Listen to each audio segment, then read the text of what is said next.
everybody. I'm Clara, and I'm an alcoholic. Feeling so grateful to be here. I threw out my back pretty bad yesterday, so I might have to sit at some point too. And if you see me wiggling around, then that's why. So I have a sobriety date. It's February 4th of 2018. So I'm standing at about 6.5 years sober, and everything I have today and everything I am is because of what I found here in AA. I have a sponsor. She knows that she's my sponsor. We just finished a fourth and a fifth step together this year, which is really enlightening. I hope to touch on that a little more in the future. And let's see, I have a home group. It's the Wednesday night Salt Lake Young People's meeting of Alcoholics Anonymous, and that's been my home group since I first moved here. And I'm in kind of a phase where I'm looking for something new. But, I'm taking my time finding a new home group, But I've never been without a home group, and that's really important to me. I'm really active in service. That's always been a foundational part of my recovery. I really think that I wouldn't be here if it wasn't for service keeping me coming back, even when it was hard. And I like to just make that point really early. I know for me, when I was newer, listening to speakers wasn't, the easiest thing for me. So I just want to make my point, really clear up front before you tune me out that the reason I'm here today is because I got it. It's true. It's because I got a sponsor and I worked the steps, and I got active in service right away, and that's really all there is to it. That's the recipe I found that leads to me having access to the miracle of Alcoholics Anonymous. So it's really that simple. There's so many different experiences in Alcoholics Anonymous, but the people I'm around who have what I want, they do that stuff too. So. That's why I'm alive today, and that's also why I get to experience complete freedom from the desire to drink, too. So that's the whole thing. So if you're new here and you're wondering where to start, get a sponsor, listen to what they say, and you'll be okay. I can pretty much guarantee that, as long as you're willing to do the work.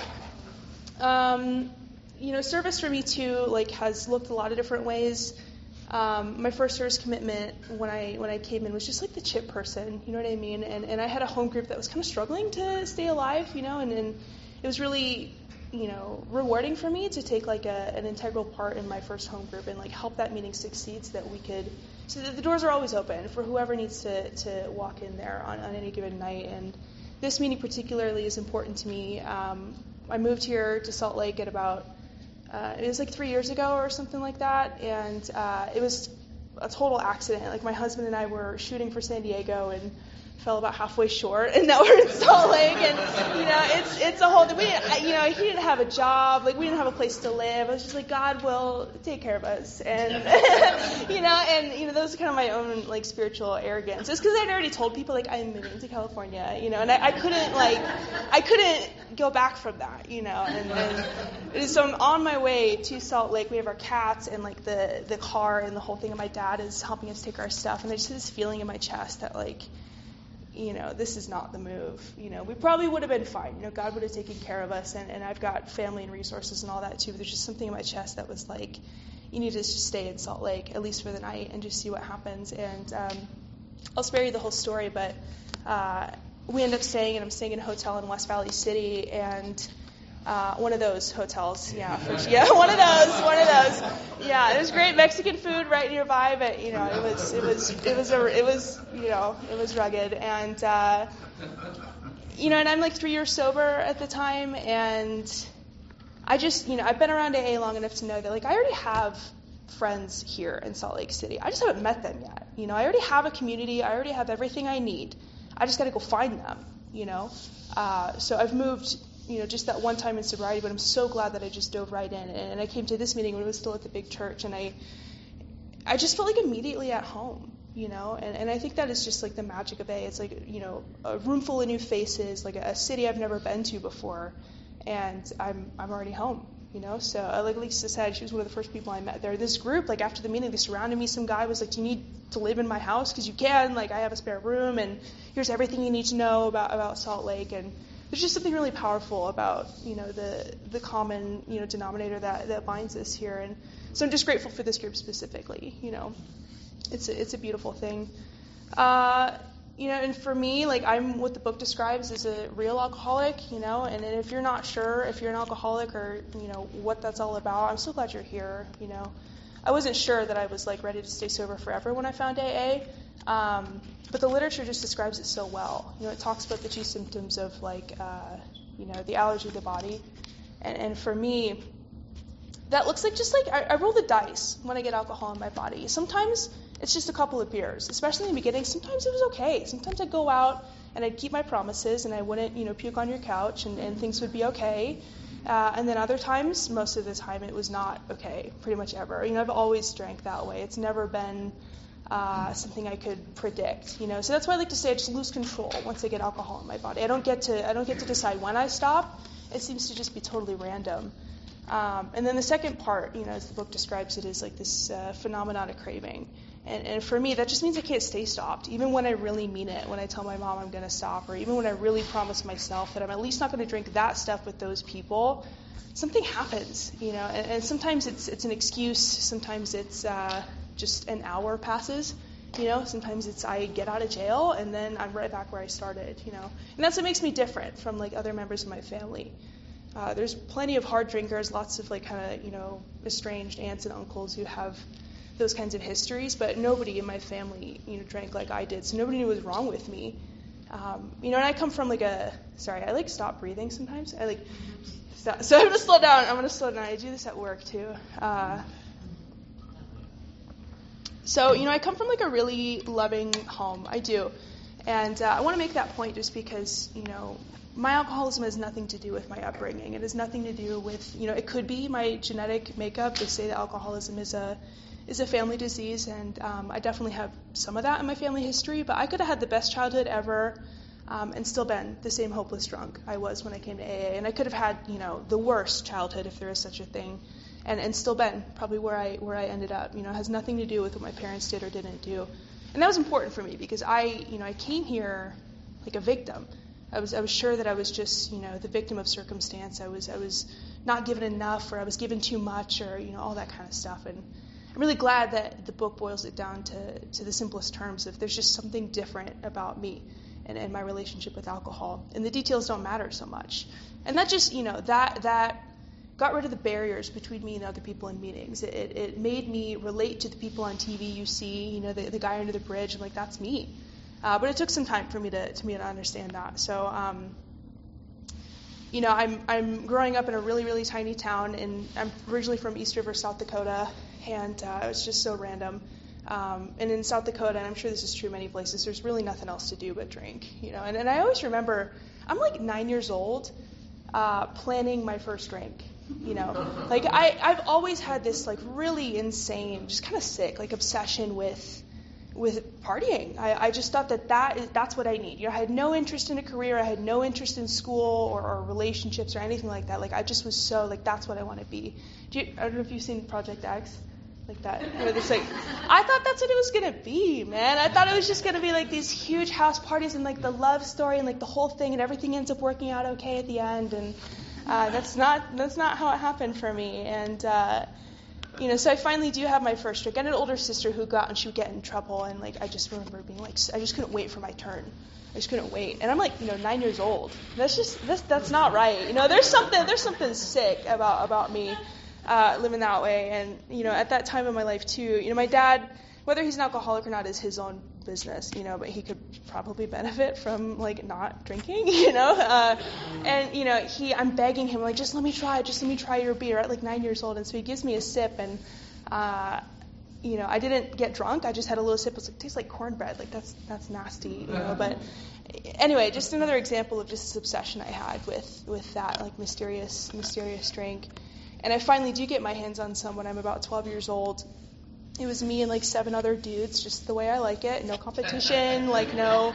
It's just me and everything I need. And the guy's parents were out of town, so we thought. And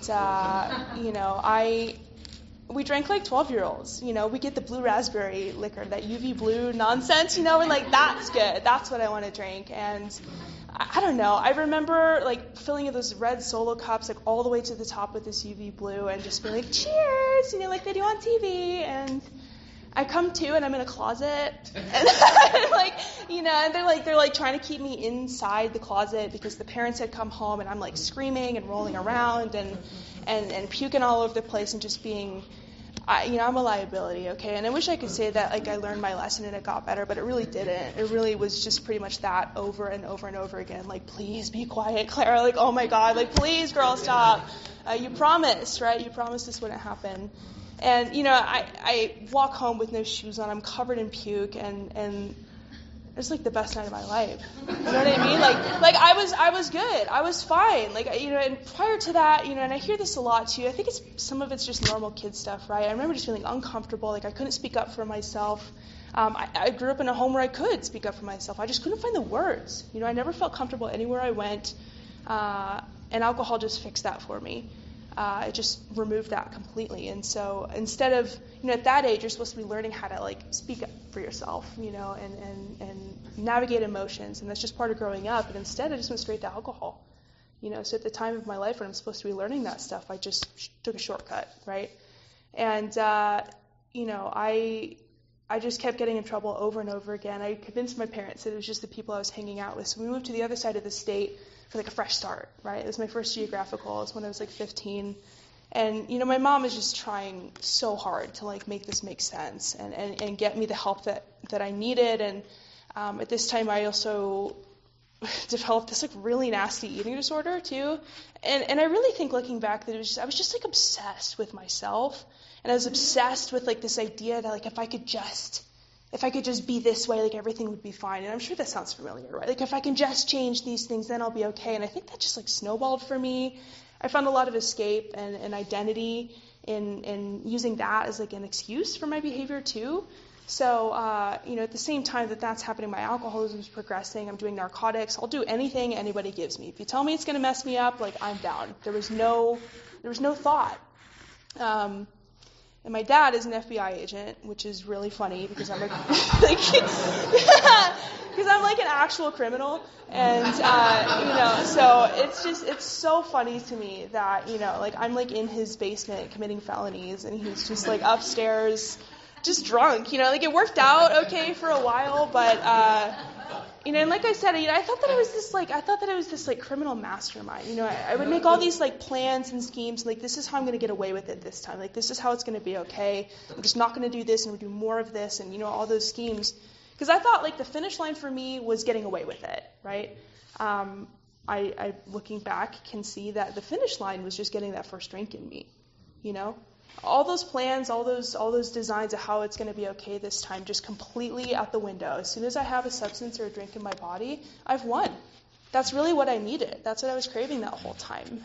And so I was constantly in trouble. I almost never got away with any of the fun stuff, at least, And so it was always this cat and mouse game with my dad. And he was...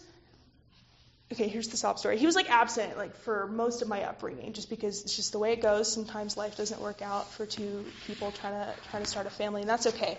But at the time that he was like re-entering our lives, me and my siblings, I had all there was to do with focusing energy on me was trying to like get me okay. Like that's what our entire relationship was with my parents. So it was just that. It's just this cat and mouse game like over and over and over again. And, it's so easy to blame his, like, cop behavior on, like, it's like if my dad wasn't a cop, then I'd be okay. Just more of that same nonsense. And, they're taking me to therapists, and they're diagnosing me with all this stuff, which I now know is just untreated alcoholism. I was diagnosed, disclaimer, listen to your doctor, okay? This is just my experience. Like, I've been down this road. I'm not trying to tell you what meds to take, what not to take. But for me, in my experience, like, I'd be across the table from these therapists and these psychologists and these psychiatrists and these adolescent specialists and all these people who are very well educated. And the symptoms I had, which I now know is just untreated alcoholism, look a lot like some other stuff. So I was on all this medication while drinking on it, and so they just upped my dose. It was just this really messy thing, and nobody talked to me about my drinking or my drug use. Nobody talked to me about they wanted to talk about like whatever trauma led to me trying to escape through drugs and alcohol. Nobody explained to me until pretty late into my drinking about the disease of alcoholism. And that's okay. Everybody's out there just trying to do the best they can. But I really wish that I had a heads up that there might just be something about the way my body reacts to alcohol. Because I didn't have any trauma growing up. If that's your story, that's your story. But for me, it wasn't that way. And so I wasted a lot of time in those counselors' office, I feel like, just making things up to try to get people off my back. I made up these horrible, horrible stories about things that, like, happened to me when I was young, which were completely untrue, just to, like, try to make it make sense even to myself. And I was telling myself that stuff so long, and I don't even actually want to tell you the crazy stuff I was saying that happened to me, because I think I still have some guilt and shame over it. You know, I was listening to in these groups, right, I would take other people's stories and, like, make them my own. And it's just this nasty thing that I was doing. And I was telling myself those lies for so long that I started to believe them. Because, you know, like, if you're going to get away with one of those kinds of lies, you better believe it. You know, like, that's how I was trying to get away with it. And finally, you know, I don't even remember. It's nice that I don't really remember all the details of the crap that I've been through, but something happens, right? I'm in this new town. Within 3 weeks, I'm in the parking lot with, like, a bunch of dudes smoking weed. You know, I'm right back where I wanted to be. I had better access to drugs and alcohol, and so it just got really out of control really fast. And I'm in high school now too, you know, so the trouble starts getting a little more serious. And finally, I'm maybe 16 or 17, and I've done something. I think I stole my dad's cop car, and I would just cruise around town, and he sets this, like, trap for me. He's like, I've been thinking, I want to give you some money. I'm like, great, you know, and so I get in his car with the gravity bong in the back, and the boyfriend I swear I was never going to see again in the passenger seat. And I guess I'm telling this story because it's all coming back to me now. I'm like going down to his office to meet him, and I look in my rear view mirror, and I'm like, that looks like no. I was like, that looks like my dad. No, there's no way. He's at his office. I'm going to meet him. And then he waves at me, and my boyfriend sinks in the seat like this, and we're like, hide the drugs. Oh my God, but it's over. You know, it's over, and I know it. You know, when you know, you know. And then I knew. And so he gets out at the stoplight. He's like knocking on my door. He's like, pull over the car. And he's like this 6'4", you know, native dude. He's pretty spooky when he really gets going. And so I pull over, that he makes him walk home, and then, you know, I think that was like the last straw. That was the last straw, right? It was like the one time. So that's like how crafty I was, right? I'm like, I'll put the gravity bong in the trunk and not in my lap, and that's how I'll get away with it this time. So I end up at this, like, diversion program. It's my second time. They told me it was my last chance, but it wasn't. They gave me a second chance, and I blew it for a gravity bong and a 5'2" guy. And you know, I was willing to risk it all for him. And so I'm in this counselor's office, right? And this is my last chance, my last chance, this time for real, right? And she was a member of AA, I found out later. And she makes me answer, you know, one of those like 20 questions things about, like, your drinking. And at this time, like, I was pretty convinced that I was just, like, having fun, you know. And if I just you know, if my parents just weren't so strict, like, it wouldn't be that big of a deal. So I answer honestly about my drinking habits. I was so convinced. I had to be, right? Because if I could see the truth of my actions, you know, then I'm really in trouble, right? I have to lie to myself. That's the only way I get to keep going. And so I answer those questions honestly. I go back to her office, and she tells me I need to go to inpatient treatment. And you would have thought, like, the world had ended, honestly. Like, you know, how could you do this to me? I had, like, one tear streaming down my face with, like, my arms crossed in her office. And she, you know, she's like a veteran member of AA, so she's like, okay, you know, like, you can cry, you can't bullshit a bullshitter, you know. I'm so glad I ended up in her office when I did, because she could just see right through me. She could see right through me. So I go to this treatment center, and, you know, I was telling all the girls there, I'm just there for a week. I was in, like, some legal trouble too, so it was like, you can go willingly, or we can take you in handcuffs, and I wasn't about to, you know, do the latter. So I go willingly, and, you know, I had this plan, one of my patented plans, to get out of there in like 30 days or less, right? And to get everybody back on my side and go back out there. And you know what treatment did for me? Here's what I'll say: is the best thing treatment did for me is teach me where to find AA. The other thing it did for me was it held me captive for long enough for some of that fog to lift. You know what I mean? I never went more than like a day at most without drinking at that time. That's all I could do. right? I'd get in trouble, like the stupid stuff I was just describing, and I would feel awful. And I'd be like, this time I'm going to stop. And then, like I said, something happens, or maybe nothing happens. All I know is I'm drinking again. There's just nothing that could stop me at that point. But I'm in this treatment center, and within the first 2 weeks, that fog starts to lift, and I didn't have anywhere to run. I couldn't AMA. I was 17 at the time, so there was nowhere for me to go. And, the other girls I was in there with, like, they belonged there. You know what I mean? Like, they were really bad, for sure. But, like, here's what happened is they started telling my story. You know what I mean? Like, they're really bad. I can see that, but they've done all the same stuff I've done. And they feel the same way that I feel, and they come from similar backgrounds, or maybe not. Doesn't matter. They're telling my story right back to me. It gives me chills even just thinking about it now, because that was just this, like, oh shit moment, And I don't have alcohol I can just bury that with, right? I'm just there in this treatment center across the state. And every night we'd rotate with AA meetings and then another fellowship every night. And like I said, that's when the book started to make a lot more sense than I wanted it to, And there was staff there who were also members of AA who shared their own experience. And then this is what really did it for me, is these women would come from a nearby town. So this is like rural South Dakota. It's like prairies and like potholes and like that's it, and like maybe mosquitoes. And they have to drive like 40 minutes to get to a treatment center, but there they were. And I couldn't figure it out, because everybody else who was in that treatment center was paid to be there. And they were just there because they wanted to be, and that just confused me. I didn't understand it. And they talked really openly about like the stuff they've been through and how they're sober, like smoking crack and like driving their kids to school. And I was like, how can you, that's the secret. You shouldn't be saying that stuff. You're going to get caught. And it was like, that's what I was operating at. You don't tell the truth. You don't tell the truth because you might lose access to alcohol. That was like, that's all that mattered. And they talked about all that nasty stuff and like what they did about it. So for me, it was this 1-2 punch of like, we're reading the book and these other people are sharing their experience. Like, yeah, I'm an alcoholic and I don't really care. I don't feel shame about that anymore. And here's what I did to get freedom from that.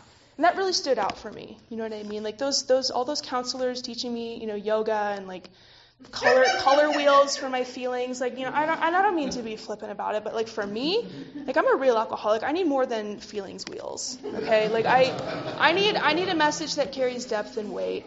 And that's what AA did for me, and thank God for those women. And it's part of the reason I take service so seriously. And, if you're a sponsee of mine, their service is not optional. Like because if it wasn't for those women taking their time on a Tuesday night when they've got work in the morning to come and share the message with me, I'm not sure that I would be here today. I owe my life to them, and they don't know it. I wish that there was a way I could pay it back. There is. Being of service myself and trying to do that for other people, So it's just this full circle thing for me. It's not just like a to-do list for me. It's not just something to make my sponsor happy. It saved my life. And I owe it to them and all those who came before me and those who were coming after me to do the same. So I wanted to read the thing that really, really did it for me here. As I said, I was just really burdened by these lies. I was believing my own lies at this point, right? Like I'm just so burdened by all this stuff. And this is the part I just can see myself sitting in that group room reading this. So it talks, this is in There is a Solution on page 23. It's talking about like the cycles of benders and that strange mental twist that happens before we relapse yet again. And here's the paragraph that really did it for me. So once in a while he may tell the truth, and the truth, strange to say, is usually that he has no more idea why he took that first drink than you have. Some drinkers have excuses, with they are satisfied part of the time, but in their hearts they really don't know why they do it. Once this malady has a real hold, they are a baffled lot. There is the obsession that somehow, someday they will beat the game, but they often suspect they are down for the count. So I could relate to a lot of like the cycles of drinkings that these people were talking about, that the book talks about. But this for me, like I said, I was making up all these reasons just to try to get people to just get off my back. And this is telling me that like sometimes I don't know is the only honest thing that comes out of my mouth. And so I started doing that. I started letting go of all that crap I was telling people and just being like, I don't know. And that was really important for me because it put me in a position where it wasn't like I wasn't defending myself. Like, yeah, but like you don't understand. I drink because of this stuff. I was just finally able to shrug my shoulders and be like, I don't know. I don't know why I do this, but you guys seem to know what you're talking about. So that put me in a position where I was really willing to hear what they had to say. So I was able to admit to my innermost self that I was an alcoholic. And that's great. That's fun. That's a big piece of what we do here, right? But I thought that knowing I was powerless over alcohol gave me power over alcohol. And now that I understand myself so much better, I can go out from this treatment center and never drink again and just smoke a little weed and it'll be fine. And so I tried to do that. And don't get me wrong, like that was huge for me. I didn't stay sober after I left that treatment center, but I like to tell that whole story because that's really what it was for me. I was just in the perfect position for those people to carry the message to me. And it ended up saving my life about a year after I left that treatment center. But like I said, I just needed to try it my way one more time. So I did the marijuana maintenance, extracurricular program, AA My Way, one of those. And I went to one meeting. It's all a bunch of gray hairs and some crusty donut holes. And I don't even drink coffee. And I'm just like, all right, I got this. I can do it on my own. And that lasted 9 months. And I wasn't drinking. I know, it's not bad. This guy's he's like 9 months, hell yeah. It's a pretty big deal. It helped that I was doing every drug though, so it's not that I was sober. I just wasn't drinking, right? I'm an alcoholic. Drinking is my problem. And, but there I am drinking again anyway at the end of that 9 months. And all it was for me is I was still hanging out at the trap house. I was still just hanging out with me and just all the dudes, just where I like to be. And this guy said to me, he was like, you're telling me that one Corona is just going to do it for you. You'll just die, you'll burst into flames. And I was like, this guy's really making a lot of sense, and I'm dry, okay? I am dry at this point. And I was like, this is really making a lot of sense. And so I was like, one beer is fine. It's a Corona. It's cool. They already bought it. They're offering it to me for free. I drank the Corona, and some really nasty stuff happened that night, and all that self-knowledge, all that resolve, all of that, everything was just out the window. And I'm not back where I started. I'm worse, because for 9 months I'm just craving a drink and just don't think about it. I was just worse off than when I stopped, So that was big for me. But what was important is that I knew where I could go. I knew that I could go to A if I needed to, but I was 18 at the time. I just turned 18. And I became an actual hooker to support my lifestyle. I like to speak about that pretty openly because it was just how I was surviving, and it was really dangerous. Girls like me go missing and never come back living that kind of lifestyle. And I'm really, really grateful that I'm standing here today. But that was what I was doing. And I was putting myself in some really, really scary situations, and I wasn't having fun anymore. You know what I mean? I thought that my return to alcohol was going to be just so great. I had been thinking about it for 9 months, and it was uglier and it was darker than I could have even imagined. I couldn't have predicted how low things got. And I'm on my way to go meet a guy in a nearby town, and I had just gotten started. Okay, I blew a 0.74, and I was just getting started, okay? And so I wasn't even drunk. I wish that it was some kind of big thing, but I had drugs in the car. I think I was really jamming out, having a good time, and I was all over the interstate. And so I get called in. I don't know. I have to imagine because I see the lights behind me, and I'm on the side of the road. It's January, and there's a cop on either side. You know what I mean? When you know. It's we're done. We are so cooked. They know. And the first thing they asked me is, you have any drugs in the car? And I said, yeah. And they're like, have you been drinking? I was like, yep. Yeah. Because there was just something in me that was just so glad something was going to make me stop. I knew that I was just going to be stuck in there. I was like, I'll just do 10 more years of partying, and then I'll be 28, which my life is over anyway, pretty much, so I might as well get sober then. And I had no idea how, just that relief was a shock to me even, that I just said, yeah, man, there's the stuff. Yes, I'm drunk. They made me walk. I'm 18. I blew a point. I'm going to jail, right? But they still make me walk the line in January. I'm in my hooker heels and walking down the street. They just really wanted to, hammer the lesson home, and it worked. I go to jail, which girls like me do not go to jail, so it was just getting worse and worse and worse, and, the people in that jail were very kind to me. They put me in belly chains for some reason, I don't know. They were just really trying to teach me a lesson. And, I got bullied out of my lunch the next day, and, I didn't know what a bond was, Like I said, I'm this mastermind criminal. I don't know how to do jail. I don't know how to do any of that, right? And they just let me out. And so I called my heroin dealer boyfriend because that's the only person who's answering at that point in my drinking. And we go to McDonald's. I get, we go to McDonald's, I get some caffeine in me, and then I start getting those good ideas again. That desperation, that, oh, thank God it's over, like a little caffeine, and I can tell the wheels are turning again. This scares the shit out of me. I'm like, I got to get out now. Well, in 2 weeks. The Super Bowl is coming up. Like, I can't be sober for the Super Bowl. So my sobriety date is the day after the Super Bowl in 2018. I don't know who played or how that went. I remember Miller Lite, and that's it. And then I go to a meeting the next day. And I can just remember, I'm 18 at the time, and I want to share this because I think it paints a good picture of the type of newcomer that I was. I was laying awake in bed before I go to this meeting, and I'm like, I think I'm probably going to be the youngest person to ever get sober. And like, I think there's probably like a Guinness World Record thing and like a plaque, and I'll probably get scholarships so I can go off to school and like, climb the corporate ladder of AA. Like, my default settings are arrogance, like just like some of the purest, like self-centered, arrogant, just obsessed with myself and getting what I need and getting what I deserve at the same time as this just crippling insecurity and self-consciousness. I had no sense of identity. I had no sense of self-worth. And my theory, who knows, I'm free from it all now, which is like amazing, but my theory is that like I just was so empty inside.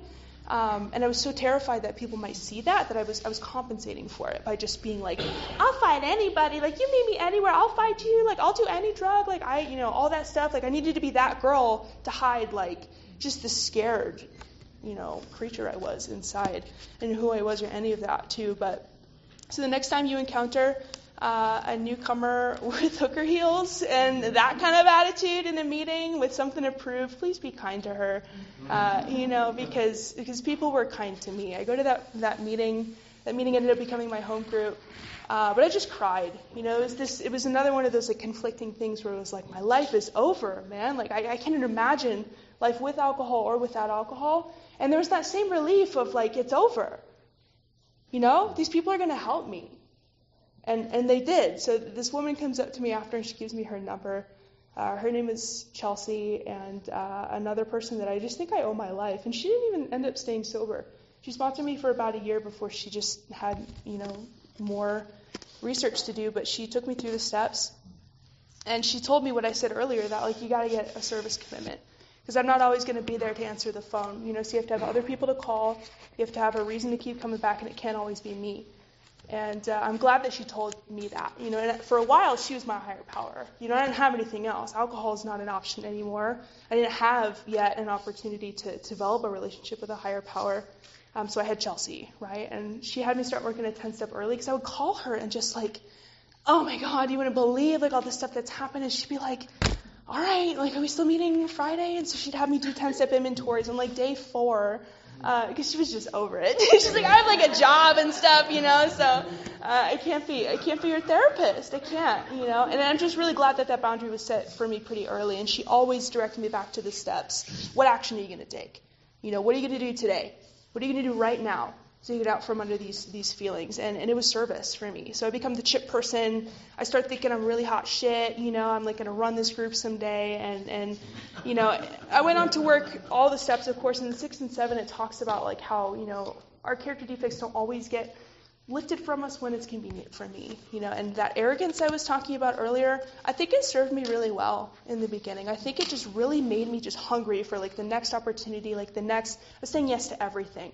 At the same time, I did understand that I really needed to stay involved if I was going to stay sober. It was both for me, kind of all at the same time. Now I exist mainly just in that second part of just like, I owe my life to this thing. I have to give it back. I have to. But at the beginning, that arrogance was really some extra gas in my tank, and I'm grateful for that. So we go through the steps. Nothing major there. I will say that the 4th step was really key for me. Because for the first time, I was able to look at my actions in my own handwriting, on my own volition, right? I agreed to do these steps. Nobody was making me. And I thought that it was just like event sesh, like 2 girls getting together and we just like get it all out off of our chest, and that somehow that was going to, fix me. I've tried that before, right? And instead it did something else. For the very first time in the 18 long years I had been alive, I realized that I was a selfish person. You know that part in the book where it talks about, like, that is the center of our problem? I thought alcohol was or my dad was the center of my problems, and it's not. My self-centeredness, my selfishness is the center of my issues. And when I would read that prior to the 4th step, I'd be like, yeah, but not me. You know, kind of proving the point, right? And it's so funny. I was just like, that's so insightful for, like, all of the other people in these meetings. You know, it just doesn't apply to me, but, you know, thank you. And the 4th step changed that for me. Again, because it was just so important that, and that's what I love about AA, is that I can walk out these doors and just peace out anytime I want. And that's what makes me want to stay. Nobody's making me be here. It's up to me. And that was really important for me at first. And so it took me like 6 hours because I needed every detail, you know, to come out. And, you know, we get through it. And right after, I'm still dating the heroin dealer. And I'm a slow learner. And I call him and we get in a big fight, you know, and it talks about in the book you're supposed to take like an hour of quiet reflection and like ask yourself those questions. And I'm like, you mother effer, like I was with my sponsor, and so I kind of fumbled the bag there, but it worked. It's okay, you know. My first time through the steps was, you know, I didn't really have both feet in AA, even though I was like hungrily seeking like these other things. I couldn't let go of my old life. I kept turning tricks until I was 6 months sober. I couldn't let go. It was my identity. I'm this bad, you know, B word who, you know, does all that stuff. And I thought that I could do both. And what happened to me is I was like 6 months sober.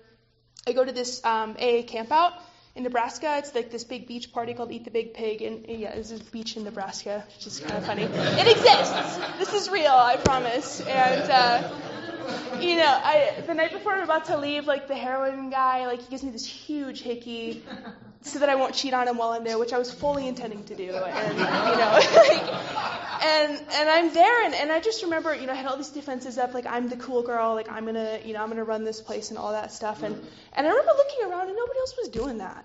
At least it didn't appear that way to me, right? You know, who knows? But everybody was just talking openly about their secrets. They just seemed comfortable in a way that I couldn't yet be. And I realized that I needed to like recommit to this thing and let go of the heroin boy. He's in prison now. God bless him. Like I really hope we were going to get sober together and we were really going to do it, and it just didn't work out that way. But you know, I'm still hanging out at the trap house. I'm still turning tricks. I'm still doing all this stuff. You know, and for some reason, being among the fellowship of people who were just doing their best and being honest about it, or at least that's what it looked like to me. That's what gave me the courage to recommit. You know. And that's why I think it's so important today and you know, in my recent recovery too, is just to lead by example. You know, to try to be the best example in my AA member I can be, because you never know who's going to need it. You know, you never know who's watching you. So I really work hard to try to be a good example of what this thing can do no matter where I am. Because I needed to see that in people who had come before me, because it gave me the courage to follow their footsteps. It proved to me that it could be done. So I go home. Here's what I'll say. I go back to that same camp out next year, and this guy's talking to me. He's like, wait, like, I know you. He's like, oh, you're Hickey Girl. Yeah, you're Hickey Girl. Yeah, okay, I remember you're Hickey Girl. And I was just like, you know, I'm like maybe 18 months over at that time. And I was humiliated, right? I was like, I had no idea people could see my crazy. I thought that I had, like, so much of it together. You know, anyway, so I get back, and I'm going to fast forward a little bit here. Let me check my time. I want to talk a little bit more about like my recent experience in AA. So here's what I'll say. I'm going to make the point again. I was one of those newcomers, and it worked out okay for me because I had grounding in the 12 steps. And so I was able to make mistakes and bounce back. I didn't have to drink over that stuff, you know? But it's because I had an anchor. You know, I had a sponsor who was checking up on me. I had appointments with her every Friday. I had to take the meeting in on Tuesday to the treatment center.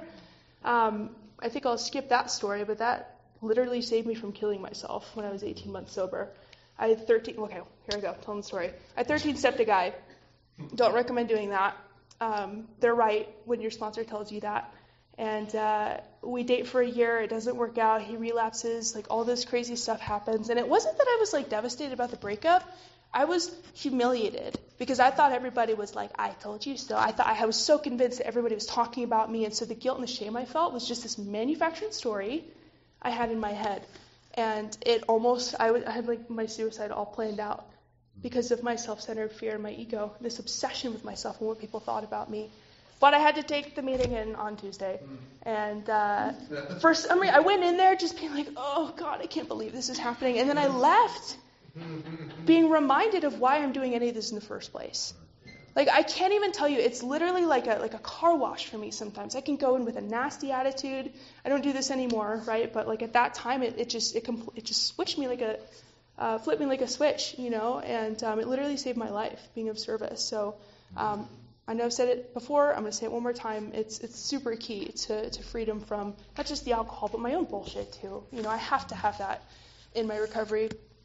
So I meet my husband at a frat party. Another one of my good ideas in recovery. I had my chip in my pocket, so it was fine.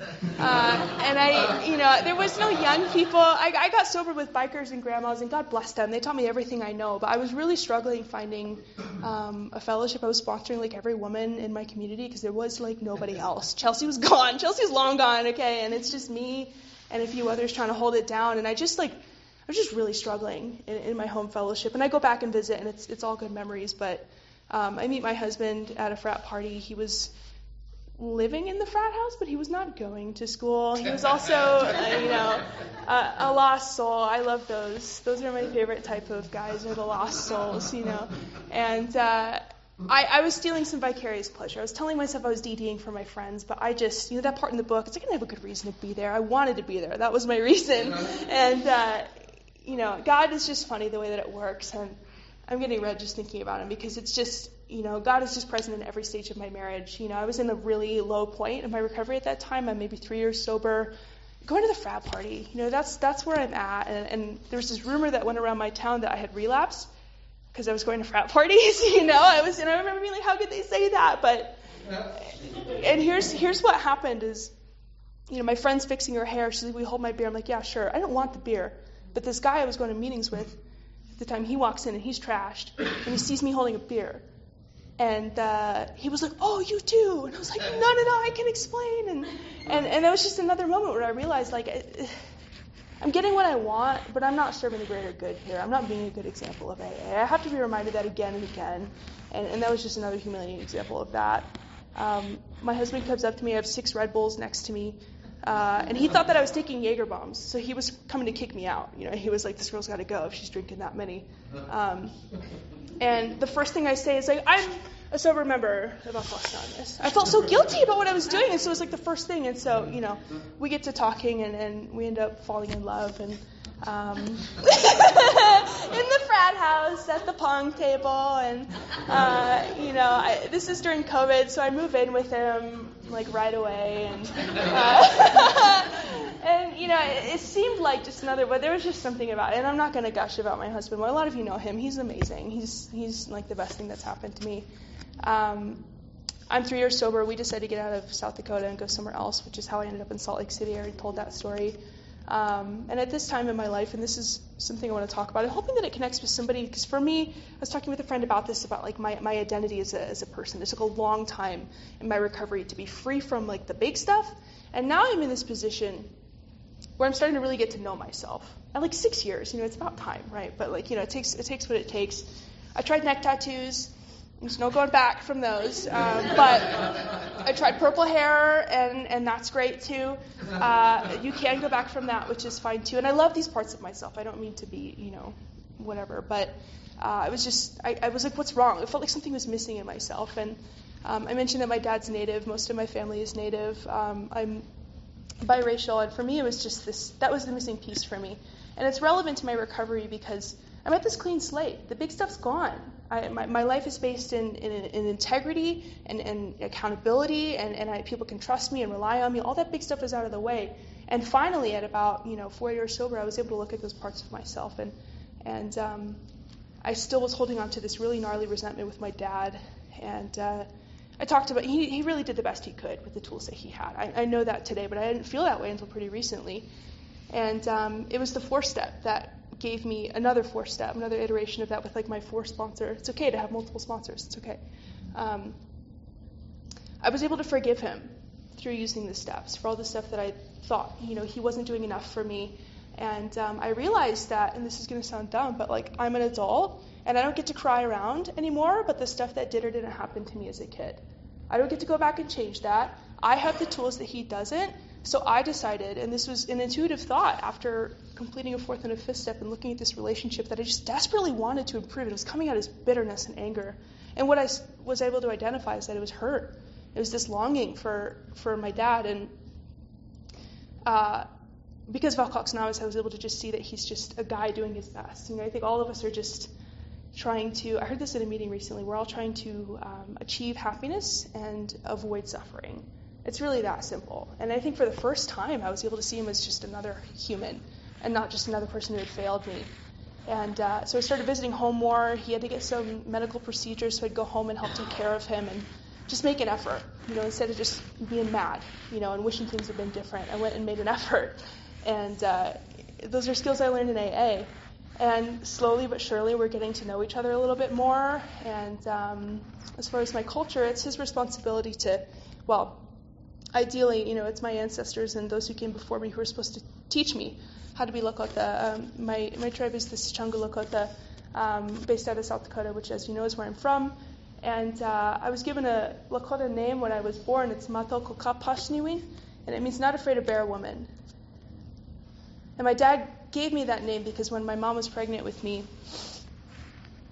he had this vision where I was a toddler in a yellow dress, and he and my uncle, who's 7 foot tall, he's FBI, fucking big Indian, and there's this bear trying to break into the cabin, and they're freaking out, they're getting the gun, and I'm in this yellow dress in his arms, and I'm laughing. And it was really, I've had visions myself, I know what he's talking about. You know the difference between a vision and a dream. And so I was given that name, and for a while he would just tell me it's a powerful name, it's a powerful name. He taught me how to smudge, he taught me that name, and that's about it.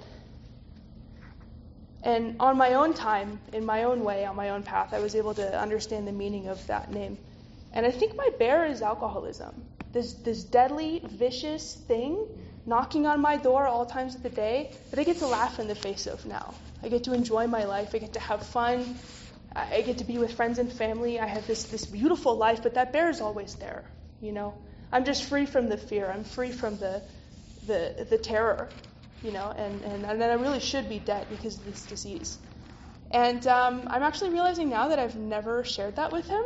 So I think I probably should. This is kind of a recent development in my recovery.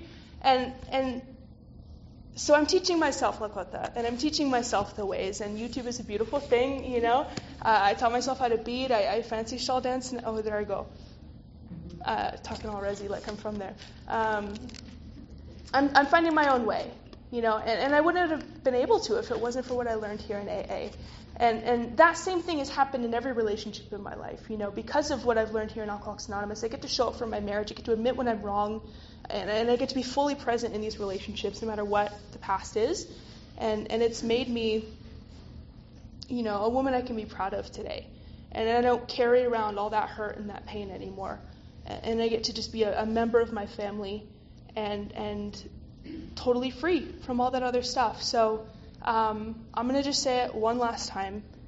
If you haven't worked the steps with a sponsor, I'm begging you to. It's hard living out there. Most of us should be dead in all the different ways that it's happened. And there's so many people out there right now, still suffering. And like those women showed up for me, I know that it's my responsibility to show up for them too. So I'm gonna keep coming back. I'm gonna keep working those steps. I'm gonna keep being present for my family, and I'm gonna keep practicing these principles in all my affairs. And I think that's the message I want to carry tonight. So thank you.